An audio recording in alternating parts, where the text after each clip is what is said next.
Part 4 grammar ہے. Grammar میں جو ہے آج ہم دیکھ رہے ہیں انٹروگیٹیوز دیکھ رہے ہیں. ہم ورب کی فرسٹ فارم پڑھ رہے ہیں. پہلے ایک سبق میں ہم نے ورب کی فرسٹ فارم کا استعمال پڑھا اور اس میں ہم نے یہ دیکھا کہ فرسٹ فارم جو ہے اگر آئی وی یو دے کے ساتھ ہو تو وہ بغیر ایس ای ایس کے ہوتی ہے. اگر ہی شی اٹ وغیرہ کے ساتھ ہو تو ایس یا ای ایس کا اضافہ ہوتا ہے. پھر ہم نے اس کے نیگیٹو پڑھا کہ نیگیٹو کیسے بنے گا. آج ہم اس کا سوالیہ انٹروگیٹیو دیکھیں گے. سوالیہ کے لیے کیا ہوگا کہ نوٹ ختم ہو جائے گا اور وہ جو ڈو یا ڈز آپ نے نیگیٹو میں لگایا تھا اس ڈو یا ڈز کو جملے کے شروع میں لے آئیں گے. صحیح ہے. I we you they these those Khalid and Umar ان کے ساتھ ڈو لگے گا وہ شروع میں آ جائے گا. اور ہی شی اٹ دس دیٹ خالد عمر فاطمہ وغیرہ وغیرہ ان کے ساتھ جو ہے وہ ڈز لگے گا اور وہ جملے کے شروع میں آ جائے گا. اور اس کے بعد پھر یہ سبجیکٹ ہوگا, پھر فرسٹ فارم آف دا ورب ہوگی اور باقی الفاظ ویسے ہی ہوں گے. ایگزامپلس آپ دیکھیں. مثلا do they abduct children. Do they abduct children, کیا وہ بچوں کو اغوا کرتے ہیں. صحیح. Number 2, does he confess his sin.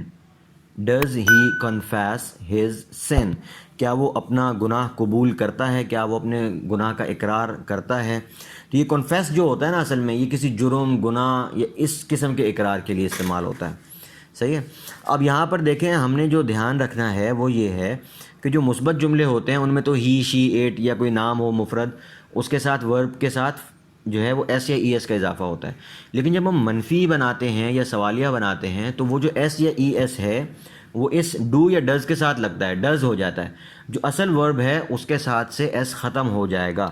تو گویا کہ ایک بات ذہن میں رکھ لیں کہ جو منفی جملے ہیں اور سوالیہ جملے ہیں ان میں ورب کی ہمیشہ پہلی فارم ہی آئے گی اور بغیر ایس ای ایس کے آئے گی. ایس ای ایس والا جو فرق تھا کہ آئی وی یو دے کے ساتھ ایس ای ایس نہیں لگتا اور ہی شی اٹ کے ساتھ لگتا ہے, وہ فرق کہاں پر ظاہر ہوگا؟ ہیلپنگ ورب میں. اس ڈو کو اس ڈز کو جو نیگیٹو بنانے کے لیے اور انٹروگیٹو بنانے کے لیے ہم استعمال کرتے ہیں, اس ڈو ڈز کو ہیلپنگ ورب کہا جاتا ہے. یہ ہیلپنگ ورب ہیں تو ان کے ساتھ وہ ایس یا ای ایس لگے گا یا نہیں لگے گا, جو بھی ہوگا وہ ان کے اعتبار سے ہوگا. جو اصل ورب ہے اس کے ساتھ ایس یا ای ایس نہیں لگے گا. ٹھیک ہے. Does he confess his son, کیا وہ اپنا جرم قبول کرتا ہے. Do you trust me. Do you trust me, کیا آپ مجھ پر بھروسہ کرتے ہیں. Does he announce the result. Does he announce the result, کیا وہ نتائج کا اعلان کرتا ہے.